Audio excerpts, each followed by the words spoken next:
And welcome back, Fourth and Long fans. It's your footy correspondent, Coach Donnie Hess here, back with another AFLW review. Round 8, we are getting towards the end of the season. Sadly, it will end, but I have myself a great co-host to go through Round 8 with me, Mr. Craig Wessels, the head guy of Yank on the Footy podcast. Craig, how are you doing, sir? I'm pretty good. Got my COVID vaccine and ready to get back to work tomorrow. We go straight to that. It doesn't Yeah. matter. We will stay out of that particular pool. We will hop into the footy round 8, sir. I got to ask, what were your thoughts on the round of footy before we start diving into these games? Well, I'm tired of seeing the Cats only scoring field goals. Quite frankly, I'd love to see him put the ball in the end zone for a touchdown for a change. No, it was a. Can't help but be impressed by the game that Darcy Vesio played. I mean, just a dynamite game. You know, I saw bits and pieces of it, went back and watched the highlights, and because she had 5, she could have had 7 or 8. Mm-hmm. And she gave up the ball to teammates, you know, and got goal assists out of it. But, you know, she had a dynamite game, and, you know, they just want, you know, huge blowout there against, you know, a club that's going to be looking for their first win this weekend and might just get it. We will definitely see, but I know Yeah. that Carlton team they're hitting their stride. Unfortunately, let's see if they're going to be a few weeks too short. So let's hop into it. We kind of already dove into it a tiny bit. Carlton beats the Gold Coast Suns 87-27 by 60 points, and I have to agree with you, sir. Darcy Vesio has to get the nod for best on ground. Some absolutely outstanding goals. A mark of the year contender. She was just Absolutely, everywhere on the yes, field. yes. I apologize for my dogs in the background. They're going nuts right now out in the front room, but hopefully they'll shut up here shortly. But yeah, it was a good matchup, and as you said, they're peaking at the right time, but they're also finding themselves in a position where they're having to rely on other people to make the 6, and we'll see if that happens. You know, I as we were talking about off air, I don't know if they're going to be able to rely on Fremantle getting that win this week. Yeah, we will definitely have to see. I know that this Carlton team, there's so much talent. I think this year has just been kind of mired with some mediocre performances. I mean, the first couple of games, they just did not play well. And they've been battling every year. They've been a battle team, but unfortunately, I think their 0-2 start, I think, really hurt them earlier in the year. We will have to see. We do have one more round to go. They'll all be sitting on their couches hoping that Freo can pull off the upset, but we will definitely have to see. We will move on. Well, let me ask you one thing before we Sure. go on here. Not a problem. Back to Fremantle here. Did they, with all of the state closures and such, didn't they end up playing West Coast twice? Yep. They played West Coast who did twice. who did they end up not playing? I don't know off the top of my head. The schedule has bounced around a couple of times. Okay, I don't remember who it was. Yeah, I know. Unfortunately, and I think that's one of the things that several people have brought up is that, well, Freo played well, but you also got to look at it too. If we go back, Freo only beat West Coast in the first one by only 7 points. So it's not like they sat there and won by the 75 or whatever that they won a couple of rounds ago, right? In that same margin. So that though I understand the argument, okay, I really do, that many people seem to have selective amnesia when it comes to it, that Freo didn't get 2 huge percentage boosts. They got 1. And only won by 6 only won by 6 in round 2, if I remember correctly. In fact, I will pull that up really quickly. They won by 9. So they only beat West Coast in the first performance by 9. Yes, that was in a downpour and absolutely atrocious. Yeah, that was awful weather. Conditions for footy. But I think that's the one thing that everybody's like, well, they played West Coast twice. Well, they only destroyed West Coast once. So I understand. Yes. Well, that's a good point. That's a good point. The season's kind of funky, I know, but in the long run, they had to play that game if they wanted to not have an unbalanced ladder when it comes to games played. And I completely understand that. So, but we will see. Freo's still a solid team. I think they deserve to be in the finals. We'll just have to see who they play. We'll get to our Freo discussion a tiny bit here towards the end of the round. We'll go to what we would almost have to call the defensive battle of the round. Geelong versus GWS. GWS pulls out a 7-point win down in Kidinia Park. I mean, the one thing you got to give Geelong, though, is that they're defensively sound. They held a GWS team that can put up some points sometimes, only to 16 points. Right. Yeah, and it's as we were saying off air, they've been absolutely decimated with injuries this year. And I'm looking through the team stats from the round, and they were even in most cases. 23 free kicks to 19, 23 to 20 in clearances. The big difference was, and this is an indicator of how tough it is for Geelong to score points, marks inside the 50, 8 for GWS and only 2 for the Cats. The Cats just struggle getting the ball forward.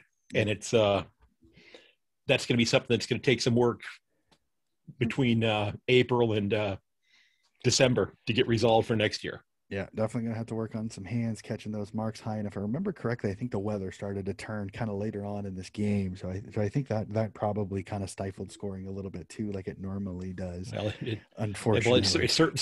It certainly wasn't going to help in this situation. Not and I'm saying all. I'm saying that as a Cat supporter, realizing that there was an old movie from back in the 60s called The Gang That Couldn't Shoot Straight. We're just kind of the gang that couldn't shoot, period, at this point in time. Yeah, but it's growing pains. Geelong, no, you're right. The one thing you got to give Geelong, though, I remember Ginger, who I talked with last week, says that they've been really, really trying to focus on keeping a lot of the girls from the Geelong area on the team, which I think it's an interesting strategy. Let's see if it pays off. It might take a little bit, but I think eventually it'll work out for them. And the Cats, it's going to take years. The Cats are only 2 years old, right? So it'll take a little time. But I mean, you chalk this up as an experience that you didn't get blown out. You kept in with a team that's a lot further up the ladder than you are. So you got to take. You hate saying it as a coach. You hate saying the moral victory, but you got to take the moral victory out of this one. Yeah, that's true. That's a good point. Okay, so we move on from there to Collingwood v. St. Kilda, and Collingwood back to their normal selves, beating the St. Kilda Saints 59-13, a 46-point win. And man, Collingwood bounces back from kind of an atrocious game against Brisbane where they just couldn't pull it out late, and they decide, the Saints, you are going to be our kicking dummies. Oh, yeah, absolutely.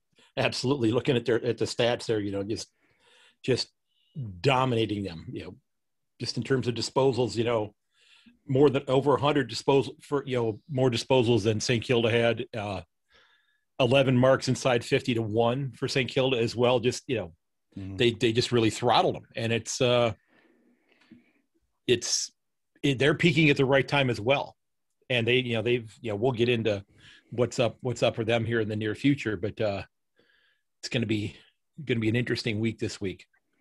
Yeah, I completely agree. Chloe Malloy doing what she normally does, and then the fact that you get Ash Brazel back from injury, and she plays really, really well for Collingwood, who had a couple of injuries from their back line. But this Collingwood team, they're going to be a tough out in the finals for sure. I if I'm one of the teams in the finals, I'm not looking forward to playing this Collingwood team, because you're most likely going to be playing them in Victoria, which they've played really, really well at home.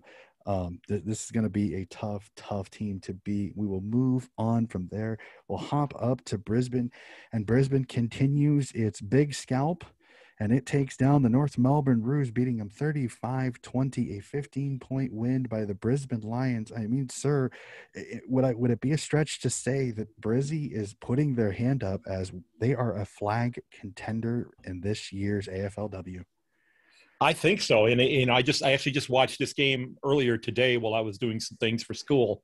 I had it up on the television as you and I were trading messages as well. But yeah, Brisbane has got themselves turned around here, and they've definitely got themselves sprinting towards finals here rather than limping into finals. They've sure, they could certainly put some more points up on the board, but they have done a nice job defensively and throttled a pretty decent, Kangaroos club that has been pretty good at putting points on the scoreboard as well. Yeah, for sure. This North Melbourne team has stars on almost every part of the ground, but this game for me, I look at the score totals, 4-11 to 2-8. I mean, the goal kicking The only part that would bother me a tiny bit if I'm a Brisbane supporter or even a North supporter is that come finals time, when it's tough and it's hard, you gotta kick goals. And when you're kicking behinds like this, you just never know. And I think it was one of the things last year that killed Brisbane's men's team. Yes. The inaccuracy in front of goal can kill you in the finals. So the biggest thing I think if I'm the coaches for either of these squads is I'm practicing goal kicking, because the fact that you're quadrupling your behinds compared to your goals, I mean, it can be a massive killer as we go on to this final series for sure. We move on to, and I'm going to say it right here, kind of the darling team of the AFLW this year, and that is the Richmond Tigers. Beat the West Coast Eagles 42-34 in a cracking game of football. I mean, the Richmond Tigers, if it weren't for kind of a 0-3 start where they played some of the better teams in this conference, they're one of the hotter teams in the AFLW right now, winning 3 of their last 4. They have been, yeah. They've been, they got their first win a few weeks ago down in Geelong, and they've pretty much continued it. And I think just getting that first scalp, if you will, has been getting the proverbial monkey off their back, and has allowed them to relax and just go out and play the game. And I think that the same thing will happen maybe with one of the other clubs this weekend in that showdown game that we're going to talk about. So it's great to see them playing this well, because you've seen, and I know I've said this, and it's and I talked about this in episodes on my show, that that I think that last year you saw a bit of a step back, because you could argue that the comp grew too quickly by adding 4 clubs, and they may not have had 4 clubs worth of talent to have competitive teams out there. You're going to have teams that are going to be the Washington Generals, if you will, of the AFLW. And for those of you who are in Australia, that's the team that play the Harlem Globetrotters all the time. That's great. Yeah, the talented young players are starting to come good right now. I mean, Ellie McKenzie is showing why she was the number 1 overall draft pick. She was absolutely electric. Mo Conti is an absolute gun in the midfield. Katie Brennan doing Katie Brennan the way she was before she moved to Richmond, getting that, just being an absolute pain in the rear end up front. She's so hard to stop. Frederick up front is also getting stronger. Their defense is getting better and better each and every game. This is a Tigers team that if they can put up a couple more pieces in the offseason, I mean, they legitimately have the building blocks to be a finals team as early as next year. Yeah, I think you're right. I mean, they are so much fun to watch. They move the ball well. They've got great talent in the midfield. I think they just have to shore up a couple of pieces in the back and the front. And I think next year they are going to be a very fun team to watch for sure. We move on over to Adelaide, where the Adelaide Crows kind of put the kibosh on the Western Bulldogs season, 78-20 to a 56-point win. Are the Crows back to the Crows? It sure looks like it. I mean, they were dynamite. And, I've watched, the Bulldogs play many times this year, and they generally played very well, but they just got steamrolled this week. And the Crows I think they demonstrated why they were the last team to win a premiership, and who knows, they may be the next team to win a premiership as well with the way that they played. Yeah, they have just so many stars, and they're all playing so well. And I'm just looking here at the stats. 38 inside 50s. 38. That's basically 9.5, 10 of them a quarter in 16-minute quarters. So every minute and 15 seconds, they're putting the ball inside their own 50. You do that, you're going to have a lot of opportunities to score points. And the best part is they were much more accurate than in some of the games earlier in the season, being 12-6. So that was definitely right. And just you could kind of tell that the Dogs, just their midfield just could not get a hold of the footy. Ellie Blackburn was kind of down a little bit, and then with the lack of service, Izzy Huntington started slowly moving up the field because she wasn't getting the ball. Bonnie Toogood, she was pretty solid. I mean, I think she had at least 2 or if not all 3 of the goals for Western. So she had herself. She was 2-1. Yeah. Yeah, Yep. when she got the footy, so she was very solid. But other than that, that defense, I felt so horrible for some of those. Eleanor Brown, Sarah Hartwig, that defense, they were just under the pump all game long. Mm-hmm. Played really well for when they could get a hold of the footy. They just, you kind of felt bad for them after a while because they were literally thrown to the wolves, pardon the pun. And so, oh man, but that game got hard to watch. It looked a little bit like Geelong's defense, where they spent the entire game in the defensive 50. Mm-hmm. You know, it was really just a tough game for them, and that one right there, I think you can say it did seal their fate for this year. Yep. You know, they would have to have a miraculous series of events happen to be playing finals, and I don't see that happening. Unfortunately, and yes. their gift is a hot Richmond Tigers team in the last game of the season. Unfortunately, yes. Unfortunately for the doggies and Frode, we both know you really well. Unfortunately, your doggies was not exactly given a gift for the last game of the year. Unfortunately, no, and he won't like my tip either. Unfortunately. I think he gets a kick out of it. I think the last 3 episodes I've given him a shout out for once. But, yeah, but I got a kick. He's a well-known Western Bulldogs fan. You can't deny that the guy is passionate about his team for sure. Oh, he absolutely is. Yes. Oh yeah. So we will move on to probably what is hard to argue is the game of the round. The Fremantle Dockers hosting the Melbourne Demons, and the D's go to Western Australia and get a 5-point win. Sir, how shocked were you that this D's team has come out and again found a way to beat a team above them in the standings? It's impressive. I mean, it is.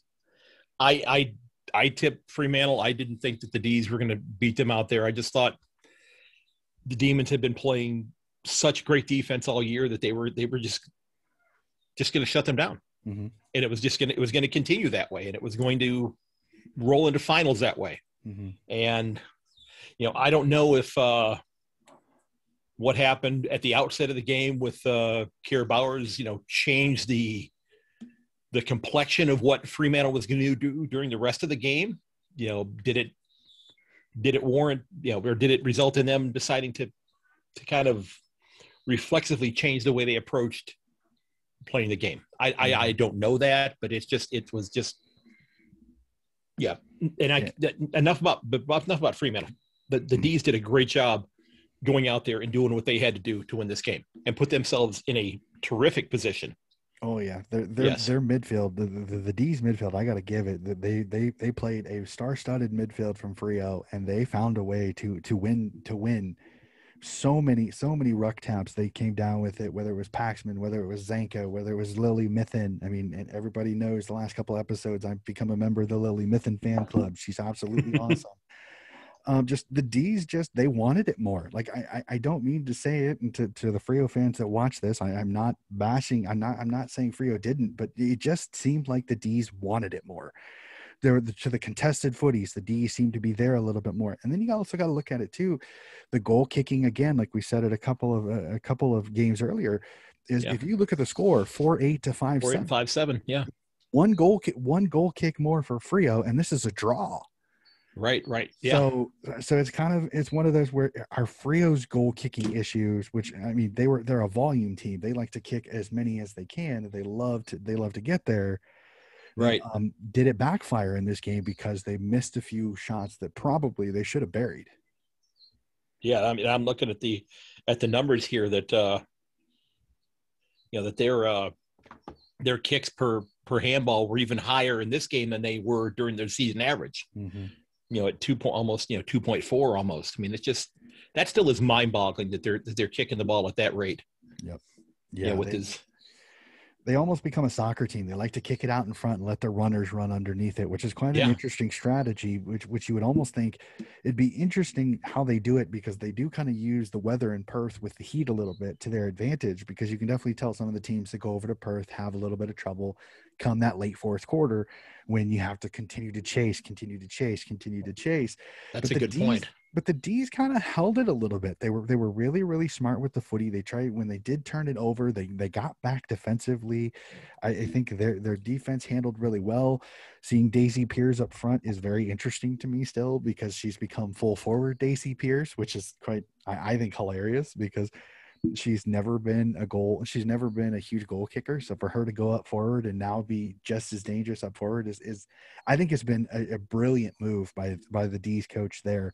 So I'm very interested to see how this D's team goes in the finals, because these last couple of weeks have solidified their spot, and they are going to the finals for sure. Right. And you have to, well, we'll talk about the games that are upcoming here in a moment, but it's just going to be interesting to see what happens with regards to how that game ends up being played. Because I think you could maybe see some things akin to what happens in the NFL in the final round of the season, in the final week of the season, occurring once the team has a playoff spot wrapped up. Yep. Yeah. So yeah, it'll be quite interesting to see how that goes. So that will be the end of round 8. Only one more round to go. So we have to talk. We've been talking about it. Who are the teams that are looking at the finals? And I got to say, Craig, I look at this ladder, and I'm am I jumping off too big a limb here to say that I have a feeling that our 6 that are in the finals right now, I'm pretty confident they're going to be the 6 that are going to be playing for the flag at the end of the year.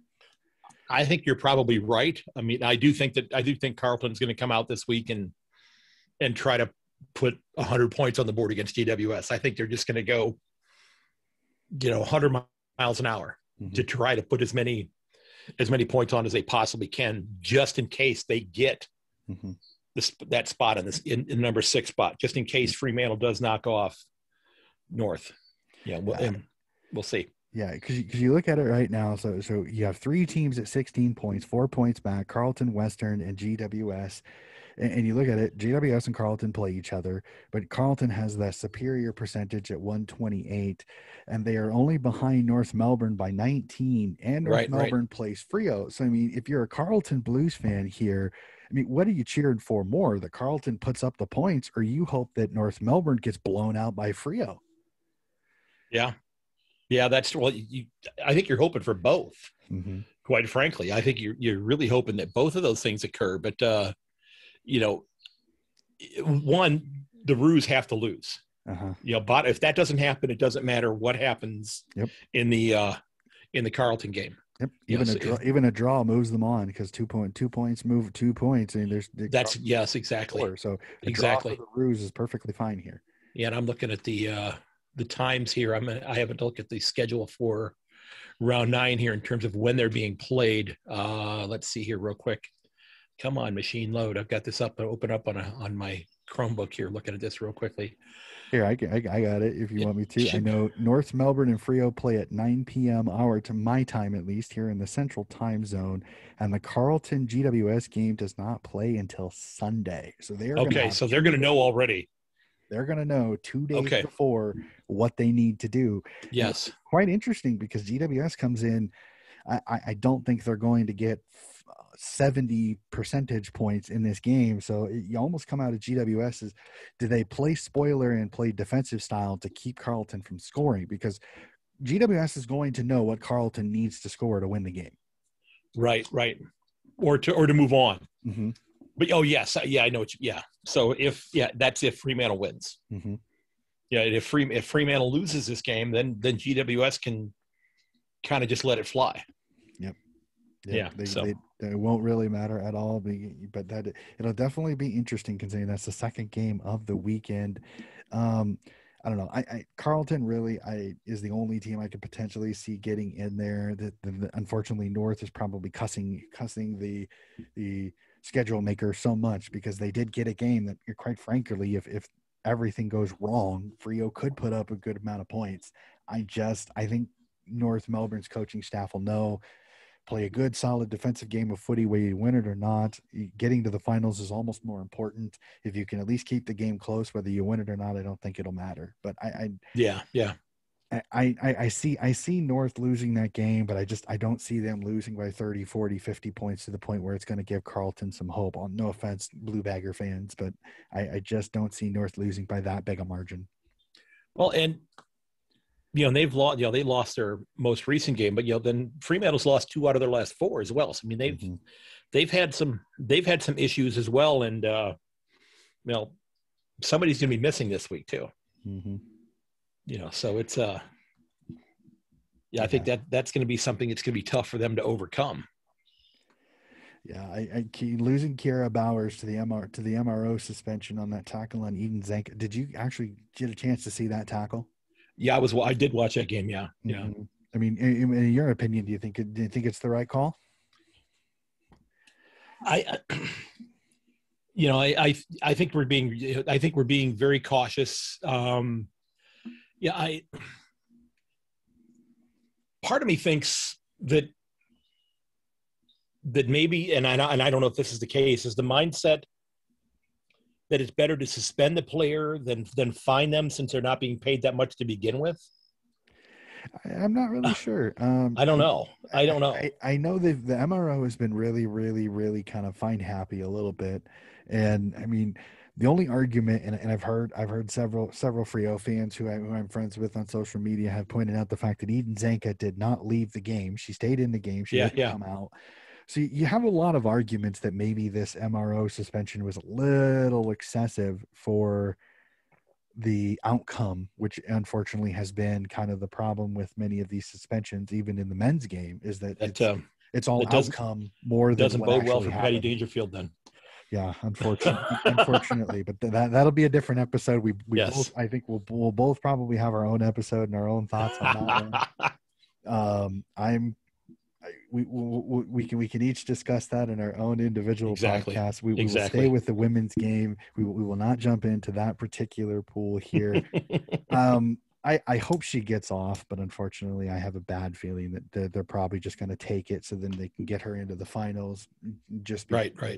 Unfortunately, and I think they're solidly in, so I don't think they're going to want the headache. But we will see. I know for me, I think fine Max. Yes, her face did hit the ground first, but Zanka stayed in the game. So I don't know. I feel you, Freo fans. I think that was a little harsh on Miss Kiera Bowers, one of the best players in the competition this year. Oh man. So I got to ask, with one game left in the season, and I know you've been keeping an eye on this just as much as me. I mean, is there anybody that you see as your favorite for the Brownlow medal for the women's season this year?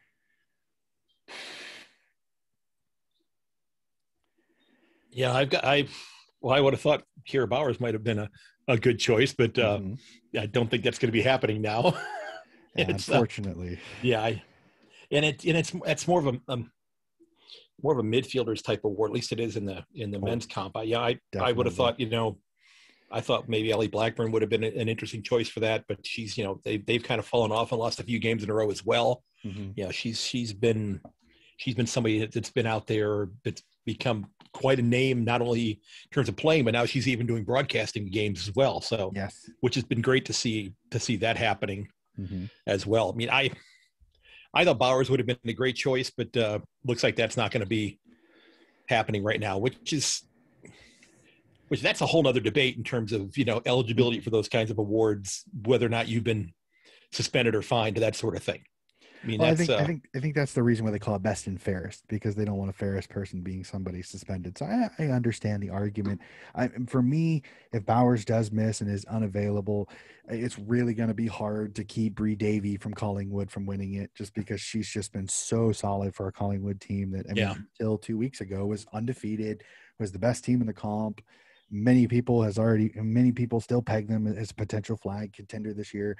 For me, I think Bree Davy. I think this is Bree Davies to lose, unless maybe Jazzy Garner from North Melbourne. She's had another amazing season for herself. Unfortunate part with a couple more losses. Sometimes the referees kind of look down on that a little bit. You don't get as many points in a loss as you would unless have an absolutely superstar performance. I've noticed that in the men's, that it seems like the winner of the game tends to have the 3-point player. And I don't know why. Maybe it's the refereeing, maybe it's how they see it. I don't know. But for me, I'd go Jazzy Garner from North Melbourne or Bree Davy would be my two. Yeah. Unfortunately, now that Kira Bowers, unfortunately, looks like she will not be eligible for that prestigious award. Right. Unfortunately. So we will jump from there. We have to talk about it. Let's go to round 9. Oh my gosh, some insane matchups here. If everybody plays it fairly, I'm hoping they do. With only 9 games, I don't think the coaches are going to play. Let's rest our players for the finals. So let's hop into it. We already kind of teased it a little bit on your tip a little bit. First game of the day, Victoria Whitten Oval. The Doggies get the scorching hot Tigers. Do I sense a little bit of a Tigers Army jump on by Mr. Craig? Well, they've got those black and gold uniforms, which makes it really difficult for me. But you know, they've won 3 out of 4. The Bulldogs have lost 3 in a row. I'm gonna say that the hot hand fallacy is not a fallacy this week, and I'm gonna go with the Tigers in this game. I just think that they're going to go into the offseason with a lot of positive vibes. You know, they're playing loose and free. They're playing well. I mean, they're learning how to win. And you know, the Bulldogs have got some star power, but they've really struggled to put some things together the last couple of weeks. And I think that their trajectories are distinctly different from one another right now. Yeah, I completely agree with you on that one. I'm going to tip the Bulldogs only because I think there's just a tiny bit more seasoned experience. Last game of the season. But I'm going to say this, Frode, please don't hate me for this.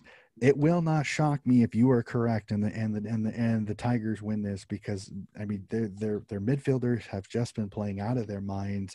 They've just been getting better each and every week. And I kind of, with the Doggies being out of the finals, I'd be worried a tiny bit if I'm a Doggies supporter of some of these girls checking out and being like, I'm done. We're done. We're not going to make the finals. We thought we were.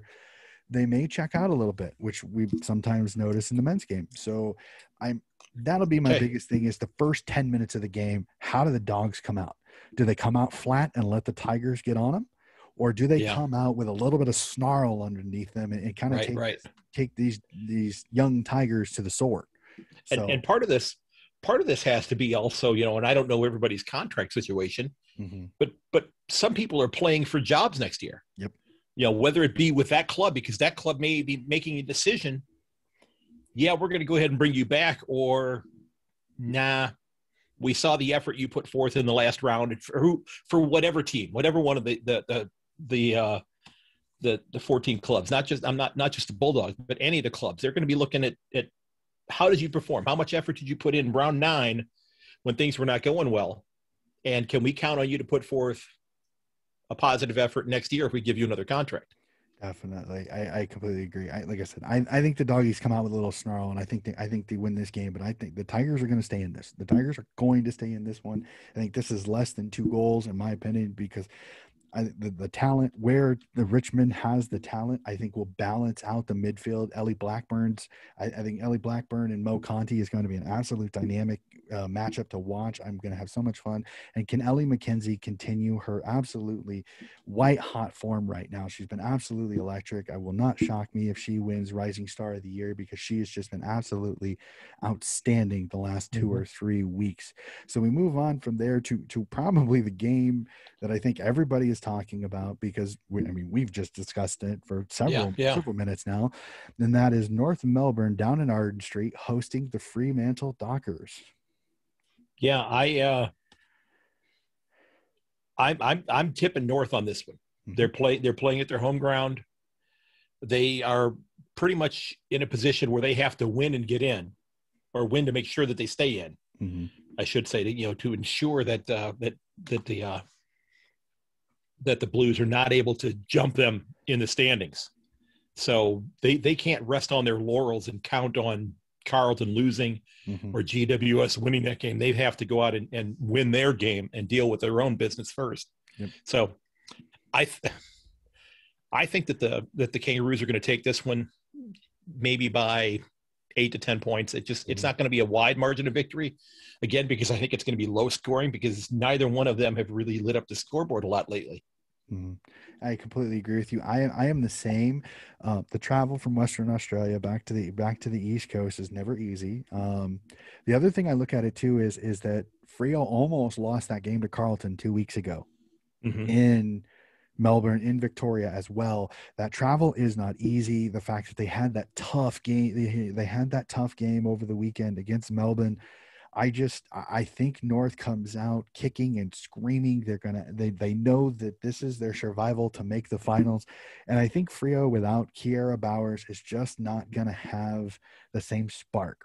I think they're going to kind of, okay, we're going to let you get in, and then we'll kind of see how everything goes. I mean, I don't think they're going to pack it up and let North roll them over, but I just think there's just a little too much on the side of North to be able for Freo to overcome, but you never know. I'm going to go North on this one, but I don't know. I feel I'm feeling North on this one. Yeah. Yeah. Okay, we jump from there. We'll jump down to Casey Fields, also in Victoria, for another marquee matchup. The absolutely en fuego Melbourne Demons host the Giant Killers in the Brisbane Lions. So we got to say, both teams have been Giant Killers over the last few weeks. Who's the one that wins this one? 3 in a row and 4 in a row here. And this is the one that I was talking about being one that could be very similar to an NFL Week 17 game where my team has clinched a playoff spot. I'm not going to risk the injury of my quarterbacks and my backup quarterbacks playing, that type of thing. Brisbane's going to be, I think, in the top 2. And I say that only because, well, they're not going to see the Adelaide score until afterwards, I believe. But there's a lot of things going on with percentages here as well, because Fremantle loses. They're going to be 6-3. Melbourne loses to Brisbane. They're 6-3. You've got the possibility of Adelaide knocking off the other 7-1 club right now, and possibly getting into the number 2 spot, getting that bye week. So does Brisbane? Brisbane would love to probably get that bye week and make sure everybody's healthy, ready to go. But if they see Fremantle losing, they might be inclined to give somebody a rest that might be a little bit iffy. But I'm still tipping Brisbane on this one, because I think that they're going to, the percentage is 70 points higher. I think Brisbane's going to come out and win this one. I think Melbourne, had a huge win this past week, and I think that's going to, they're in. I think they're going to be, thrilled to be in. But I just think the Lions are going to have a little too much for them here, and I think the Lions are going to take this one. Okay, so for me, I'm gonna go the opposite. I'm gonna go the Demons, and I'll point it out. And for me, this is a couple of factors that I see. Brisbane has to travel down to Victoria because it's going to be Casey Fields, and Melbourne has lost to Casey Fields has not lost to Casey Fields at all this year. My Lily Mithen fan club membership, I don't want to lose it, so I can't go against. No, I'm just kidding. I love what Melbourne is doing right now. I think they're absolutely in fuego. I think if they've got a shot to move up the ladder, they're going to push this one. And if Brisbane does rest people, it could backfire a little bit. I love what Melbourne is doing right now. I think Daisy Pearce going forward has been great. Eden Zanka has been an absolute marvel in the midfield now. Karen Paxman with that wonderfully beautiful flowing her hair is absolutely amazing. I mean, you got to be a great footballer to be able to pull that off. Karen Paxman, I got to give you that one. Are we allowed to call it a mullet? I don't know how that works, but I don't know. Does that work, calling it a mullet on women? I don't know, and I'm going to probably get emails about it. My apologies. I don't know the hairstyle. You can see my hair. Okay, for those of you that don't know, I am bald. So no, I'm gonna go with the D's. I think they've got some of the strengths for them, or in some of the places where I think Brisbane is a little bit not as strong in the midfield.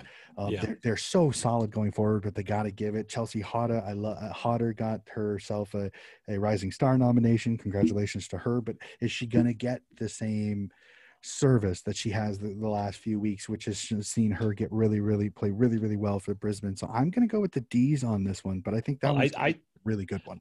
I think if Brisbane does rest people, then I think Melbourne could will likely take it. Oh, okay, for sure. They may just be resting on their laurels, pun sort of intended, and say, okay, we're ready to go into this 7-2 and get somebody healthy. Yeah, and which in some situations may not be a bad thing, because then you make sure everybody's cherry ripe going into the finals, which is perfect. Right. Now we go to the most anticipated game of the round for at least half of this podcast. The Gold Coast Suns at Metricon hosting the Geelong Cats. Somebody's going to get a win to end the season. Am I jumping off too high a limb to say that you're going to jump on, you're going to keep your membership, and you're going to be a Cat supporter in this one? I am. I'm tipping the Cats here. I'm tipping the Cats in this game, but I did take the combined over/under score of 35 points. I took the under. No, I'm tipping Cats here. I think that, as we talked about off air, they're playing, and even a little bit on air here, they're defensively, they're still battling. Okay. And I'm hoping, I'm praying, I'm being a homer here. Okay. You're right. I'm trying to hang on to my membership here, because I have tipped against them in some of my decisions here, because if which means I've gotten a lot of them correct this year that I should have gotten wrong yet had I tipped them for sure. But I think that they've got a lot of young kids, but they've got so many injuries, and I don't know. You've got people who are, again, playing for jobs for next year and trying to show that they deserve a spot on that list. And same thing with Gold Coast, though. But I'm going with my little homer glasses on, and I'm going to take the Cats in this one. There's not a problem with that. I'm notorious occasionally for doing that with my Swans in the men's competition. I'm going to go with Gold Coast. I think they've just got a little too much scoring, but I think this is going to be a good game. I really do. I think their performance against GWS makes me a lot more confident that I think this game is going to be quite competitive. The biggest question will be is, how does Geelong players handle the heat potentially of Queensland being still at that particular time of the year? I think this is a close one. I think it's under 2 goals. I think Kalinda Howarth may have herself a great game, which I think is one of the reasons why Gold Coast wins this game. But I think this is going to still be a good game to watch for sure. We move on to it, and 2 very high on my list flag favorites face each other at Norwood Oval as the Adelaide Crows host the Collingwood Magpies. And sir, for me, this is the litmus test for the Pies. Are they a legitimate team for the flag, or are they a pretender that's gotten lucky? This was a tough one to call, and I went with the Crows on this one because they're playing at home, and they've got a lot of experience. They're the guess you could argue the defending premiers, since we didn't have one last year. But and after that shellacking they took from Fremantle a few weeks ago, they've been pretty darn good. And they did drop one here, but they've won 4 out of 5. And I think that's gonna, I think that's gonna continue. Yeah, and I'm kind of the same way. I think Norwood Oval. I mean, if this was being played in Collingwood, I would be much more likely to pick Collingwood. I've said it the last couple of weeks, and I've been pretty much accurate with it. It's so hard to tip against a team that has Aaron Phillips. I mean, that's just right. Aaron Phillips is donning your Guernsey. You feel much more confident in winning the game because she is an absolute game changer. Chloe Malloy on the other side is an absolute game changer. But the biggest question will be: does that team defense for Collingwood shut down Adelaide, or do they get exposed in this game for playing some of the lower teams in the ladder? That's how I really look at this. That will definitely be the matchup I will be keeping an eye on. Is that defense, is how that defense of Collingwood handles a star-powered Adelaide Crows team. I'm going to tip the Crows, but I think this is less than 2 goals. I think this comes down to the wire, but Norwood Oval is so hard to win at. The Crows are so good at home. I'm going to tip the Crows on this one. So now we jump to what could be kind of an anticlimactic game if it goes the way we have it. GWS hosting Carlton in Blacktown. I mean, do we walk into this game a little flat? Because if we tip right and North wins, this game really will be kind of that last hurrah for the season. Right. It's playing for pride. It's playing for a job for next year, is what it ends up becoming. And if North wins, then I don't know how this game's going to turn out. I mean, I would still think, to me, I still think Carleton's a more talented club. Who knows? Maybe Darcy Vesio decides, you know what, I had 5 last week. Let's have 6 this week. Maybe she decides to go for that. Maybe her teammates decide, we're going to go ahead and give the assists to you this time to allow you to, work on setting some sort of an AFLW record here. Yep, you got to kick 8 to break Lachlan's from the Western Bulldogs record. I'm going to go Carleton here too, but the fact that it's playing up in Queensland, played up in New South Wales, has me thinking this game's going to be a tiny bit closer. Blacktown is always an interesting matchup because it seems like whenever they play at Blacktown with GWS, it's always raining. So it'll be quite interesting to see how the weather is for that kind of late afternoon game there. I'm going to tip Carleton because I think Carleton just has a few too many stars in just the right place. I was going to say, I would need to look and see what I know they've had some torrential rain and a lot of flooding in the eastern part of the country right now. And I think it was in New South Wales, if I'm not mistaken. I'm not exactly sure where though. Yep, there was a game. Yeah. I know there was at least one game in Sydney, a footy game in one of the lower leagues that got rained out because the pitch was basically. And I think an A-League game was also rained out because it rained so much it was basically a lake. Well, so, yeah, I saw something on Twitter today where there was a grounds that had a couple of feet of water on it. Exactly. So that'll definitely have to see. Hopefully they won't have to relocate that game due to the weather. Hopefully that game will go okay. But I think we'll both go with Carleton on that one just because I think Carleton's just kind of a little bit too much. And then the piece de resistance to end the season, the West Coast Eagles facing the Saints out in Mineral Resources Park. I mean, do the Saints get themselves out of the conundrum that they are in, or do the West Coast Eagles end on a positive note back in WA? It's hard to believe that at one time the Saints were 2-2, and now they're 2-6. And it's I tip the Saints on this one. I just think that they're a better club right now.